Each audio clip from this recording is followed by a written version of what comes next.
Hello everyone, I am Bindya Sharma, your accounts teacher. Welcome back to my YouTube channel. अभी हमने chapter 1 class 12th accounts जो शुरू किया था fundamentals, मैंने लास्ट वीडियो में आपको प्रॉफिट एंड लॉस एप्रोप्रिएशन का फॉर्मेट समझाया था।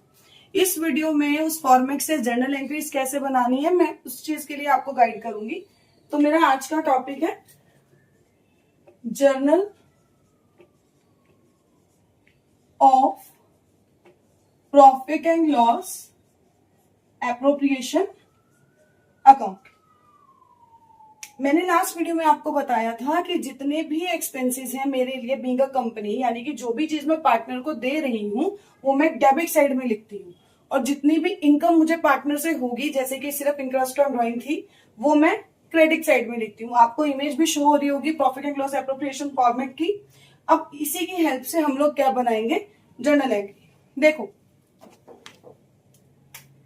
सबसे पहले मैंने आपको बताया था कि प्रॉफिट एंड लॉस अकाउंट का हम एप्रोप्रिएशन में बैलेंस जो है वो आगे कैरी फॉरवर्ड करते हैं।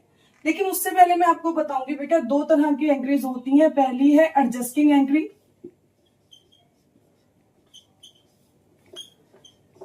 सेकंड है ट्रांसफर एंट्री। एडजस्टिंग एंट्री और ट्रांसफर एंट्री, यानी जो भी मेरे लिए एक्सपेंस होगा मैं पहले उसको एडजस्ट करूंगी और उसके बाद उसको एप्रोप्रिएशन में ट्रांसफर करूंगी। कुछ आइटम्स ऐसी हैं जिनकी सिर्फ सिंगल एंट्री होती है, सिर्फ ट्रांसफर एंट्री होती है, वो मैं आपको साइड बाय साइड बताती चली जाऊंगी। अब देखो, प्रॉफिट एंड लॉस अकाउंट में मैं प्रॉफिट निकाल कर आई हूं, है ना। उस प्रॉफिट को मुझे एप्रोप्रिएशन में क्या करना है, ट्रांसफर। तो बेटा पहले बैलेंस ट्रांसफर करने की सिर्फ एक ही एंट्री होती है, वो है ट्रांसफर एंट्री। देखो कैसे,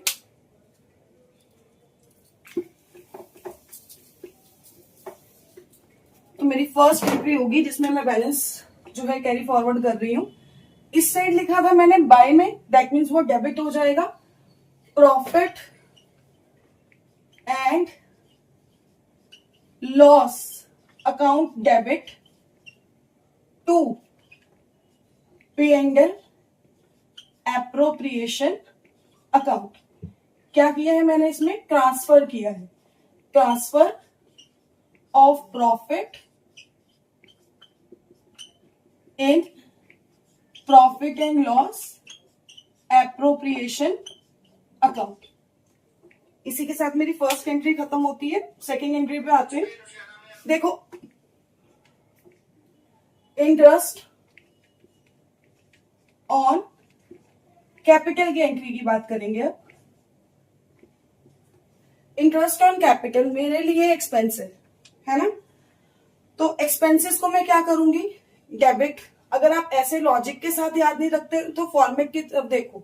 फॉर्मेट में मैंने क्या लिखा है, टू इंटरेस्ट ऑन कैपिटल, है ना। वो ट्रांसफर एंट्री है बेटा। एप्रोप्रिएशन में जो भी चीज गई है वो ट्रांसफर एंट्री के बाद गई है। आप यहाँ पर ध्यान रखो। अब इंटरेस्ट ऑन कैपिटल मेरे लिए एक्सपेंस है, तो interest on capital account debit. मैं दे किसको रही हूं, पार्टनर को। सपोज करो मेरे दो पार्टनर है, to A's capital account, to B's capital account. मैं उनके ये कैपिटल अकाउंट में डाल रही हूं। Interest on capital given to partners. अब इसी की मुझे ट्रांसफर एंट्री करनी है। आप फॉर्मेट में देख सकते हो, वहां टू इंटरेस्ट ऑन कैपिटल लिखा है। तो एक तो तरीका वो है याद रखने का कि profit and loss account debit to interest on capital, या फिर आप यहां से ध्यान रखो। देखो, जब चार्ज किया तो उसको डेबिट किया, अब जब मैं उसको ट्रांसफर करूंगी तो उसको क्या कर दूंगी, क्रेडिट कर दूंगी, क्योंकि उसका अकाउंट क्लोज करना है। देखो, तो एंट्री हो जाएगी profit and loss appropriation account debit to interest on capital account. ये हो गया एप्रोप्रिएशन में transfer. Transfer of interest on capital in profit and loss appropriation account. Same as it is salary और कमीशन के साथ किया जाता है। सैलरी और कमीशन दोनों मेरे लिए एक्सपेंस है मेरे। तो सैलरी, देखो सैलरी का भी मैं आपको करके दिखाती हूं।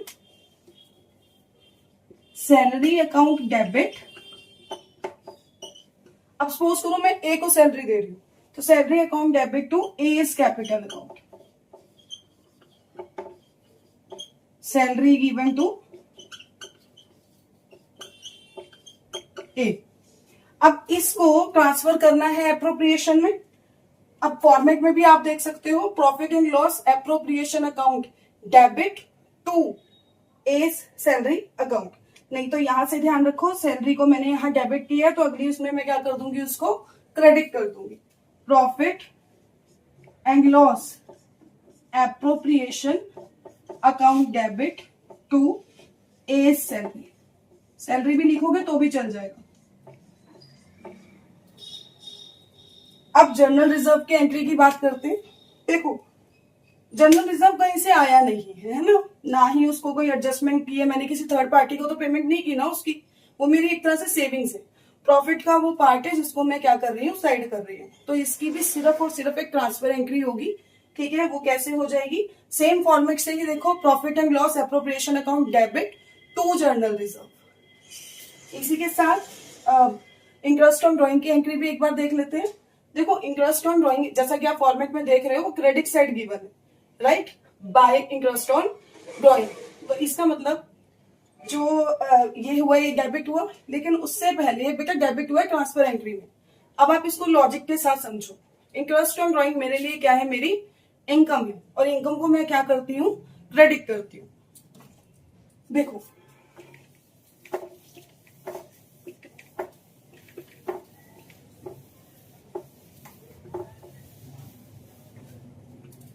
अब इनकम हुई किससे है, पार्टनर्स से। तो पार्टनर्स का कैपिटल अकाउंट डेबिट, क्योंकि उनके लिए ये खर्चा है, 20 capital account debit to interest on drawing, मेरे लिए ये मेरी इनकम है, तो इसीलिए क्या हो रही है, क्रेडिट। ये है एडजस्टमेंट एंट्री। अब जब मैं इसको ट्रांसफर करूंगी ऑटोमेटिकली बेटा ये क्रेडिट हो रही है, तो ट्रांसफर में क्या हो जाएगी, डेबिट। यही रीजन है कि वो एप्रोप्रिएशन के बाय में जा रही है, bye interest on drawing.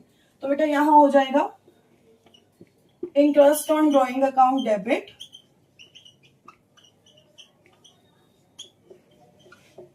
To profit and loss appropriation account.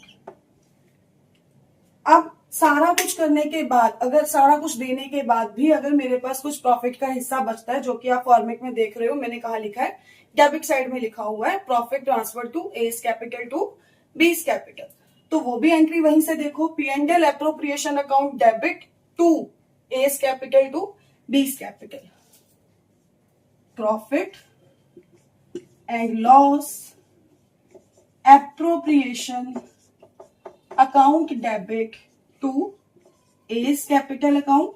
इसकी भी एक ही एंट्री होती है क्योंकि बैलेंस यहीं से निकल रहा है, और मैं इसको यहीं से क्या कर दूंगी, ट्रांसफर कर दूंगी, इसकी कोई एडजस्टिंग एंट्री नहीं होती है, टू बीस कैपिटल अकाउंट। और ये मैंने आपको फॉर्मेट में भी समझाया था, रेशो क्या रहेगी बांटने की, उनकी प्रॉफिट शेयरिंग रेशो। अब आपको जर्नल एंट्री में कोई प्रॉब्लम नहीं आएगी, ऐसा मैं उम्मीद करती हूँ।